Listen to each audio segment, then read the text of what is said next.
Hey homies, you Fragment here. Welcome to another fragrance review video.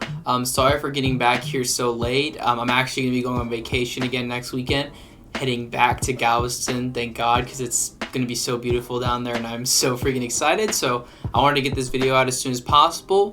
But today we're going to be reviewing a fragrance that was my number one on my last list, which was also a tag video.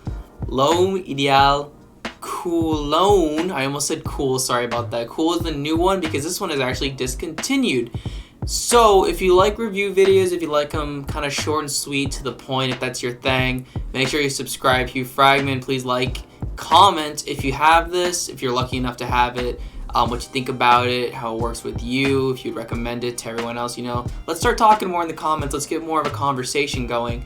But with that, let's begin. So this reminds me of the same hype that Rochas Mustache EDP got, which was just, it blew up in the fragrance community. Like, people were just raving about this one, and I was a victim of that hype in the best way possible because this fragrance is a banger. I love this. I to this day I kick myself for not getting more than one bottle. When I originally bought this, it was about $30 on Fragrance X, and today it's not on Fragrance X, not on Fragrance Net, it's not on Fragrance Buy. It's only on eBay for around 60 to 100 bucks for the same size as this, which is a 50 mil.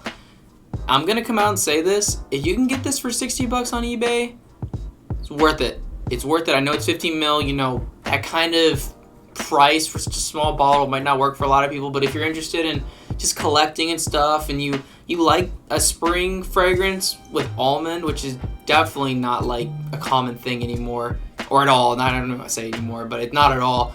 Definitely give this one a try. It's freaking awesome. So like, with that, let's just get into the notes real quick. As always, I have them on my phone. If I can get my phone to unlock.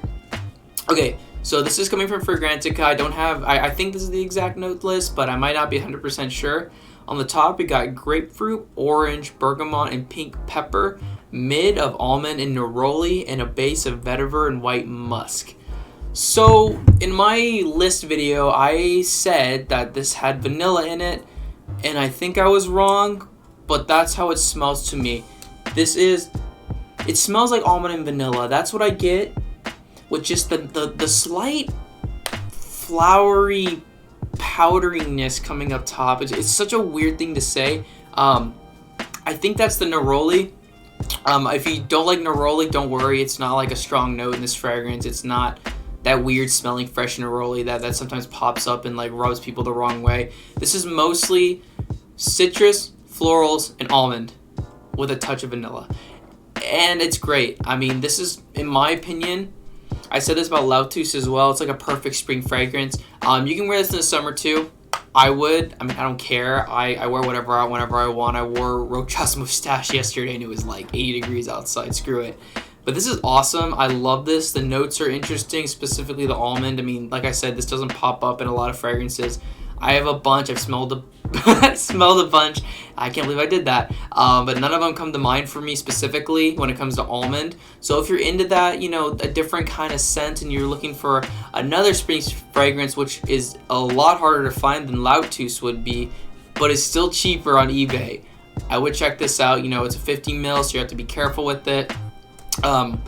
Unfortunately, I'm not going to waste any sprays for y'all because, it's discontinued, I think y'all understand. The distribution's good. It's a little narrow, but I like it.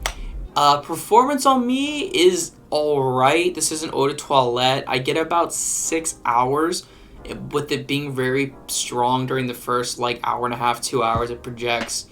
It's a nice little scent cloud. It's nothing ridiculous or anything like that. Maybe a few inches, but it never became a skin scent for me. It's still noticeable, which is very important to me because y'all know how I feel about eau de toilettes. They don't work for me very well for the most part. So the fact that this one does, and I must be the almond, I guess, because I guess almond works really well on my skin because I feel like with those notes, without the almond under normal circumstances, it wouldn't pop off my skin, just pure citrus, unless it was like a higher concentration. But it works well. The performance is good to average. I would say probably around the average range. I don't think anyone's going to complain too much about it. But yeah, this fragrance is freaking dope. If you get your hands on this, I would not pay more than 100 bucks for this. Since it's discontinued, it's probably worth it at 100. I would say 100 or less is what I would recommend. I think it's really awesome, especially if you're a collector. If you're casual and you're wanting to spend $100 on a fragrance, I'd probably say, maybe not. But if you're a collector like me and you love this kind of stuff, definitely check this out. And yeah, that is my review of L'Homme Ideal Cool by Guerlain. Remember, if you like these kind of videos, please like and subscribe and comment what you think of this fragrance. If I'm just saying a bunch of BS or something I missed, let me know. And with that, Fragment out.